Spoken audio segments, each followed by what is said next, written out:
안녕하십니까. 캉스 스피치 강병훈입니다.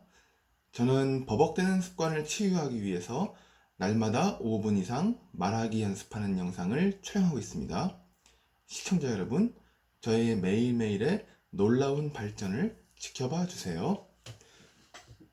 인천 2호선 석바위 시장역 2번 출구 동강 숯불 민물장어를 많이 애용해 주세요.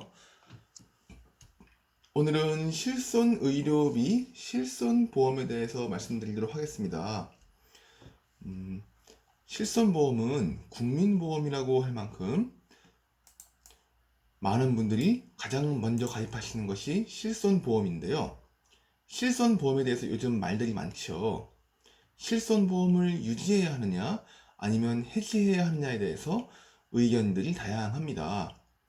이렇게 된 가장 큰 이유는 실손보험이 예전에는 5년 단위로 갱신, 그 다음에는 3년 단위로 갱신하다가 그러다가 지금은 1년 단위로 갱신하는 것으로 바뀌었는데요. 그러다 보니까 보험료가 갱신할 때마다 많이 올라가는 거예요.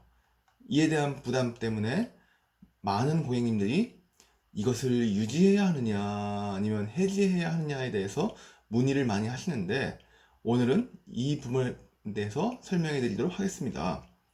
실손보험은 그 취지가 가장 기본적인 보장의 가장 기본적인 보험료로 여러분이 병원에 입원하거나 통원하며 치료를 받으셨을 때 의료비의 약 80% 내지 90%를 보장하여 드림으로써 큰 돈을 들이지 않고 의료비 부담을 낮추어 드리고자 하는 취지로 등장한 보험입니다.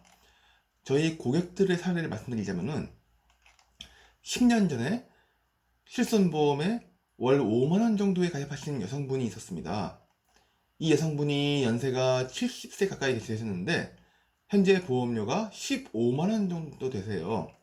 그분이 깜짝 놀라시더라고요. 실손보험이 왜 이렇게 올라갔냐고 불평 아닌 불평을 하시는데 왜냐하면 보장이 별로 많지가 않거든요. 딱 실손보험 보장만 받으시는데도 월 15만 원. 그런데 이 여성분의 남편도 거의 그 정도, 아니 그 이상 내고 계셨어요. 남편분은 17만 원 정도 내고 계시더라고요. 그렇다면은 여러분, 국민건강보험료는 얼마나 내고 계신가요? 중산층이라면 대략 20만 원대를 내고 계신다고 보면 될 거예요. 부부 두 사람만 거의 40 내지 50만 원 정도 내고 계시죠. 여기다가 실손보험료까지 감안하면 거의 80만 원 정도 되실 거예요. 그래서 여러분, 이거는 진짜 암보험이나 진단비, 수술비 등을 다 배제하고 실손 부분들만 가입을 했을 때 굉장히 많이 나간다는 거죠. 그래서 실손보험을 유지해야 하느냐 아니면 해지해야 하느냐는 문제가 본질적으로 매우 중요한 문제가 될 수 있습니다. 제가 말씀드리고자 하는 것은 여러분, 물론 실손보험에는 노후 실손도 있고 유병자 실손도 있습니다. 노후 실손은 나이가 50세 이상이신 분들이 실손보험료가 너무 비싸니까 차선책으로 2, 3만 원대로 하면서 보장은 많이, 예를 들어서 통원비도 100만 원까지 많이 보장받으면서 보험료는 2, 3만 원밖에 안 되는 보험이 노후 실손입니다.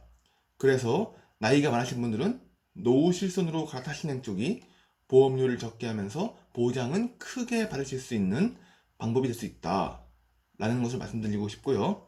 그 다음에 유병자 실손, 내가 혈압이 있고 당뇨도 있고 그 밖에 여러 가지 질병 이력이 많아서 보험 가입이 어려운데 과연 실손보험에 가입을 할 수 있을까? 고민하는 분들에게는 유병자 실손을 추천해 드립니다. 왜냐하면 유병자 실손은 이것 또한 일반 보험에 비해서는 보험료가 살짝 낮으면서 보장이 일반적인 실손보험보다 광범위합니다. 다만 MRI, CT와 약제비 이 세 가지는 보장이 안 됩니다. 그러나 통환비가 보장되고 입원비도 약 70% 정도는 보장이 됩니다. 실손보험에 대해서 제가 가장 말씀드리고 싶은 것은 실손보험이 보험료는 비싼데 보장의 범위가 좁아서 곤란하다고 생각하시는 분들께 추천해드리고 싶은 방법이 수술비 항봉을 종수술비와 일반 수술비로 중복해서 많이 가입을 하시면 수술 받으실 일이 있을 때마다 실손보험 보장보다 훨씬 더 많이 수술비를 많이 받으실 수 있게 된다는 것입니다. 예를 들면 대장 용종만 제거해도 한 80 내지 90만 원 정도 지급할 수 있습니다. 그리고 남성분들이 자주 결석에 걸리시는데 요로 결석이나 신장 결석이 생겼을 때 수술을 받을 때마다 수백만 원씩 받으시면 실손보험보다 훨씬 더 많이 받으실 수가 있거든요. 그래서 오늘은 실손보험을 무리하게 가져가기보다는 수술비를 가지고